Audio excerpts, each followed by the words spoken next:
All right, today I'm gonna show you the takedown that, for me, has the highest percentage of success. When I started doing this, it started working great. I found out pretty quick that there is a pretty big opportunity for my opponent to counter me. I actually started to get thrown with it. But there's a quick adjustment that you can make to avoid that counter. So make sure you stick around until the end, because you might find yourself trying this move and you might get thrown. So make sure you see the recounter at the end. So let's start with the takedown.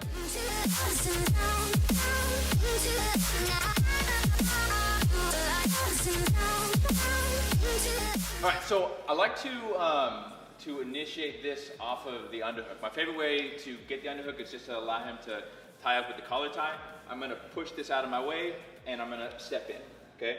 So I have the underhook, I'm biting down on the shoulder, and I have head position here. So now from here, once I get the underhook, it's okay to start to bring your hips in. Like, it's kind of against, it seems weird to bring your hips in, but when I have an underhook, a strong one, there's not really any way for him to change his levels and shoot. So if he tries to shoot, because he's attached here, okay? So I'm gonna bring my hips in here, and then what I'm gonna do is my free hand is gonna come up like a collar tie, but I'm actually gonna gable grip. I'm gonna gable grip here behind his neck. And then basically what I'm gonna do is I'm gonna clamp down. So it's gonna be hard for me to, let me explain, because I'm gonna be behind his head and I'll show you. So I'm gonna clamp down and I'm gonna use this shoulder to pry him over, and my head's gonna stay in his chin. So I'm here and I'm just gonna start prying him down.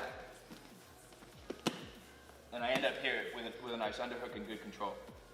Now, the one thing that I was saying that I found myself getting countered with, there is an adjustment that you have to make, because a lot of times you get here, he'll reach over my head, like he'll pop over my shoulder here and grab my head and do like a old school head and arm show, like a judo, you know. So he'll go ahead and go, like, come up over, right, and he'll hip toss me here. So a key thing here is that when I have this underhook, I have to keep my shoulder like pinned to my ear, so that if he tries to grab my head, there's not really any like head there to grab.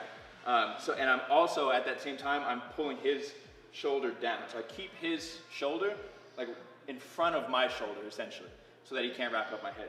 And then from here, like I said, so I'm tucking my chin, my shoulder's up real high, and this arm cranks over, this arm cranks down, but the gable grip and my head in his face gives me the leverage to just crank. So let's do one more time, kind of in a live speed, and you can go ahead and kind of like give some resistance just so they can see that, you know. So I start cranking him. Even if he fights, stay up. It puts a lot of pressure on the shoulders.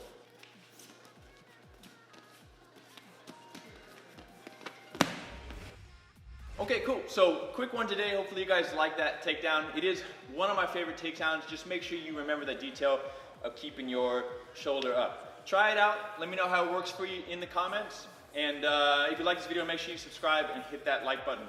Also, shout out to Sequence Jiu Jitsu for letting me do the videos here. If you're in the Southern California Inland Empire area, check them out. I'll put a link to their website in the description. All right, thanks guys.